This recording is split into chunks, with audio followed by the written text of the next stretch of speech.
আসসালামু আলাইকুম everyone, welcome to Robi 10 minute school. আজকের ভিডিওর মাধ্যমে আমরা সম্ভাবনা নমুনায়ন এবং উদ্দেশ্যমূলক নমুনায়নের মধ্যে যে পার্থক্যগুলো আছে সেই পার্থক্যগুলো জানার চেষ্টা করব। তাহলে চলো দেরি না করে শুরু করি। এখানে প্রথম পয়েন্টে বলা হয়েছে উদ্দেশ্যমূলক নমুনায়নের কোনো প্রকারভেদ নেই, কিন্তু সম্ভাবনা নমুনায়নকে মূলত 4 ভাগে ভাগ করা হয়ে থাকে। 4টি ভাগ কী ছিল? প্রথম ভাগে বলেছিলাম সরল দৈর্ঘ্য নমুনায়ন, তারপরটি ছিল ধারাবাহিক নমুনায়ন, তারপরটি ছিল স্তরিত নমুনায়ন এবং লাস্টেরটি ছিল গুচ্ছ নমুনায়ন। মূলত এই 4 ভাগে আমরা সম্পূর্ণ নমুনাকে ভাগ করেছিলাম। এর পরের পয়েন্টে বলা হয়েছে অনমুনা ত্রুটি বেশি হয়, অর্থাৎ উদ্দেশ্যমূলক নমুনায়ন আমরা অনমুনা ত্রুটির মানটি বেশি পাব, কিন্তু সম্ভাবনা নমুনায়নের ক্ষেত্রে এই অনমুনা ত্রুটির মানটি কম হয়।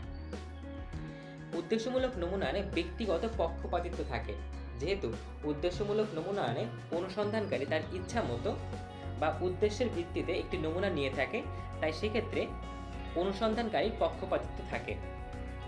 অপরদিকে সম্ভাবনা নমুনায়নে ব্যক্তিগত পক্ষপাতিত্ব থাকে না, কারণ এক্ষেত্রে অনুসন্ধানকারী তার ইচ্ছা মতো নমুনা নিতে পারে না। এর পরের পয়েন্টে বলা হয়েছে নমুনা একক নির্বাচন করতে কাঠামোর প্রয়োজন হয় না। এখানে কাঠামো বলতে বলা হচ্ছে সমগ্রকের প্রত্যেকটা উপাদানকে নিয়ে একটি লিস্ট তৈরি করা, সেই লিস্টটাকে আমরা বলছি কাঠামো। এমন কোনো কাঠামো উদ্দেশ্যমূলক নমুনায়নে প্রয়োজন পড়ে না। অপরদিকে সম্ভাবনা নমুনায়নে এমন একটি কাঠামোর প্রয়োজন পড়ে, যেটাকে এভাবে লেখা হচ্ছে নমুনা একক নির্বাচন করতে কাঠামোর প্রয়োজন হয়।